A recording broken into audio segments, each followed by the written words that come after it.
Hello friends, welcome to our YouTube channel JKSSB only mocks. So guys, polity के ऊपर mock test लाया है। ये फर्स्ट मॉक टेस्ट है पॉलिटी के ऊपर, ठीक है। प्लेलिस्ट में बना दूंगा। इसके बाद पॉलिटी के जितने भी मॉक टेस्ट आएंगे वो उस प्लेलिस्ट में आपको मिल जाएंगे, ठीक है। सो ज़्यादा देर ना करते हुए फर्स्ट क्वेश्चन की तरफ चलते हैं। बोल रहा है कि इंडियन कॉन्स्टिट्यूशन के कौन से पार्ट में सिटीजनशिप के प्रोविजंस हैं, ठीक है। सिटीजनशिप जो नागरिकता है उसके प्रावधान कौन से भाग में हैं, ठीक है। सो आप खुद से भी कर सकते हैं वीडियो पॉज करके, ठीक है। कमेंट सेक्शन में बता सकते हैं कितना स्कोर आया। सो जो सिटीजनशिप है ना, नागरिकता की बात जो है वो जो भाग 2 है, पार्ट सेकंड है, उसमें की जाती है, ठीक है। आर्टिकल 5 से लेकर 11 तक। तो नेक्स्ट क्वेश्चन हम बोल रहा है हु अमंग द फॉलोइंग, ये मिस प्रिंट है इधर, ठीक है। बोल रहा है who among the following has the right to summon the parliament, कि पार्लियामेंट को समन देने का जो अधिकार है वो किसके पास है। पीएम के पास, प्रेसिडेंट के पास, राज्यसभा का जो स्पीकर होता है उसके पास, या फिर वाइस प्रेसिडेंट के पास। सबसे पहले समन क्या होता है, टू कॉल, ठीक है। आपको पता है ना कि टाइम टू टाइम प्रेसिडेंट समन देता ही रहता है, ठीक है, each house of the parliament, parliament के दोनों हाउसेस को। क्योंकि जो मैक्सिमम गैप होता है ना 2 सेशंस के बीच में, वो 6 महीने से ज़्यादा नहीं होना चाहिए। 3 सेशंस होते हैं ना, बजट सेशन, मानसून सेशन और विंटर सेशन। तो जो प्रेसिडेंट है वो each house of the parliament को समन देता रहता है, टू कॉल, ठीक है। सो इसका आंसर होगा प्रेसिडेंट। नेक्स्ट क्वेश्चन है, बोल रहा है हेबियस कॉर्पस किसके साथ एसोसिएटेड है। प्रियम्बल के साथ, फंडामेंटल राइट्स के साथ, directive principles of state policy, या फिर फंडामेंटल ड्यूटीज़ के साथ। सो गाइस, ये जो हेबियस कॉर्पस है ना, ये फंडामेंटल राइट्स के साथ एसोसिएटेड होता है, ठीक है। बोल रहा है फेडरलिज्म कहाँ से लिया गया है। इंडियन कॉन्स्टिट्यूशन में जो फेडरलिज्म है वो कहाँ से बारो करा गया है।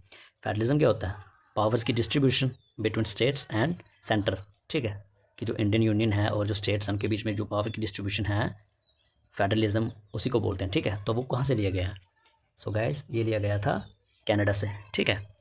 नेक्स्ट क्वेश्चन है, बोल रहा है कि कॉन्स्टिट्यूएंट असेंबली की कॉन्स्टिट्यूएंट असेंबली का फर्स्ट सेशन जब संविधान बन रहा था, तो जब कॉन्स्टिट्यूएंट असेंबली बनाई थी, बोल रहा है उसका पहला सेशन कब हुआ था। 9 दिसंबर 1946 को, ठीक है। तो बोल रहा है नेक्स्ट क्वेश्चन में कि 10th शेड्यूल जो है भारतीय संविधान का, उसमें क्या है, कंटेन्स व्हाट। तो बोल रहा है प्रोविजंस हैं रिलेटिंग टू डिस्क्वालिफिकेशन, या फिर administration and control of tribal areas of north eastern states, power authority या फिर रिस्पॉन्सिबिलिटी म्यूनसिपलिटीज़ की, या फिर administration and control schedule areas and schedule tribes. तो क्या चीज़ है 10th शेड्यूल में। तो गाइस, ये जो प्रोविजंस है ना relating to disqualification on the ground of defection, ठीक है। तो डिस्क्वालिफिकेशन की जो भी प्रोविजंस हैं ये सभी 10th शेड्यूल में है। नेक्स्ट क्वेश्चन है, बोल रहा है promotion of international peace and security, ठीक है। कौन से आर्टिकल में इसकी बात की जाती है, ठीक है, या कौन से आर्टिकल में ये चीज़ है, promotion of international peace and security, ठीक है। तो गाइस, ये जो आर्टिकल 51 है ना, इसी में है promotion of international peace and security, ठीक है। नेक्स्ट क्वेश्चन है, बोल रहा है इंडिया एक सेक्युलर कंट्री है, ठीक है, सेकुलर है, ठीक है। Because citizen have the fundamental right to, ठीक है, क्योंकि नागरिकों के पास मौलिक अधिकार है टू, क्या क्या करने का अधिकार है, freedom of speech and expression, freedom to profess the religion of one size, या फिर assemble peacefully and without arms, या फिर कोई एसोसिएशंस यूनियंस बना सकते हैं, वो कोऑपरेटिव सोसाइटीज़ बना सकते हैं। ये सभी ना इन्होंने बता दिए हैं फंडामेंटल राइट्स ही, ठीक है। लेकिन ऊपर क्वेश्चन में क्या है, सेकुलर किस वजह से बनता है हमारा देश।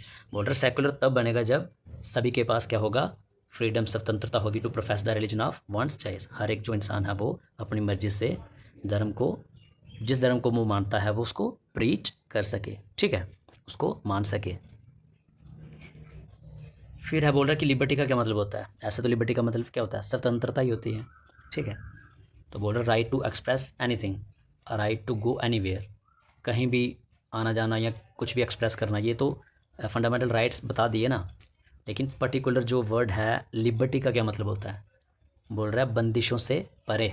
कोई भी जब बंदिश ना हो ना, एब्सेंस ऑफ रिस्ट्रिक्शन, तो उसका मतलब होता है लिबर्टी। प्रेजेंस ऑफ रिस्ट्रिक्शन का क्या मतलब है, कि बंदिशें हों।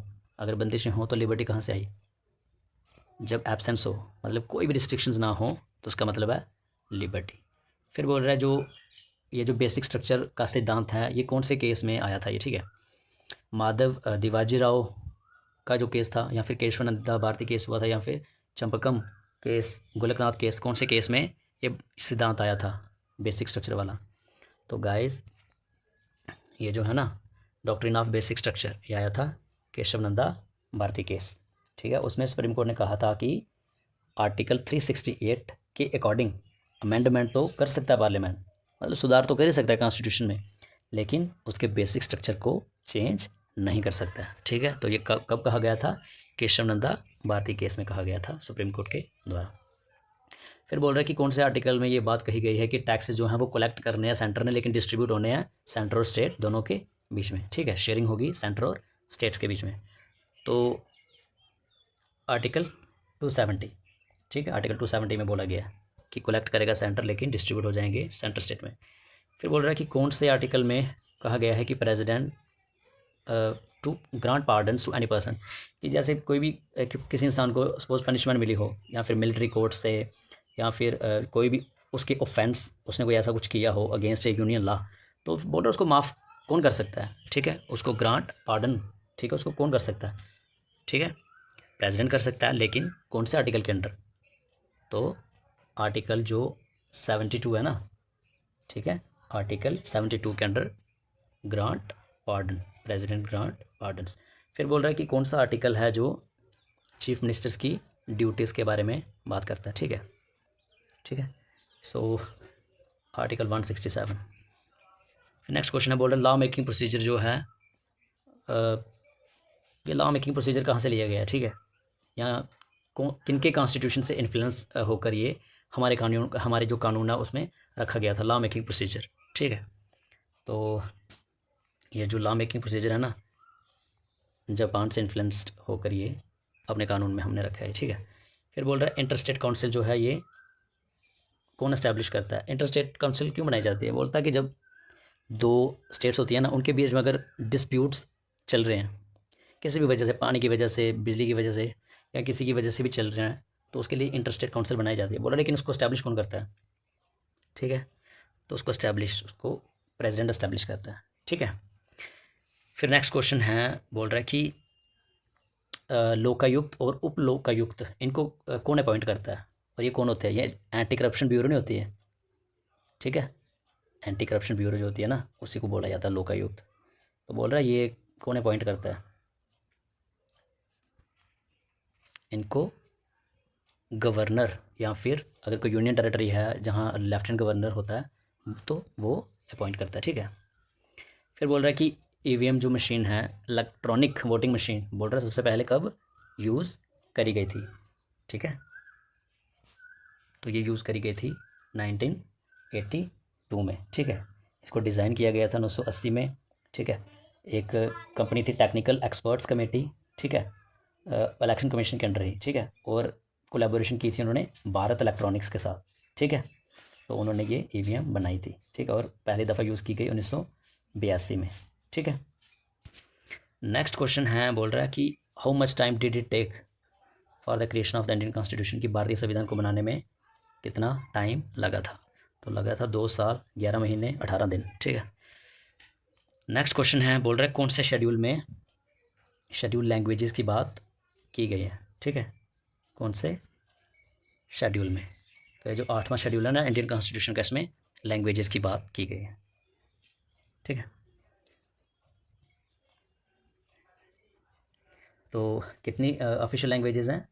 There are 22 official languages in India, ठीक है। नेक्स्ट क्वेश्चन है, बोल रहा है which of the following constitutional amendment, कौन सा संशोधन था, सुधार किया गया था जब वोटिंग एज जो है वो 21 साल से कम करके 18 साल कर दी गई थी for the Lok Sabha and state legislative assembly election, ठीक है।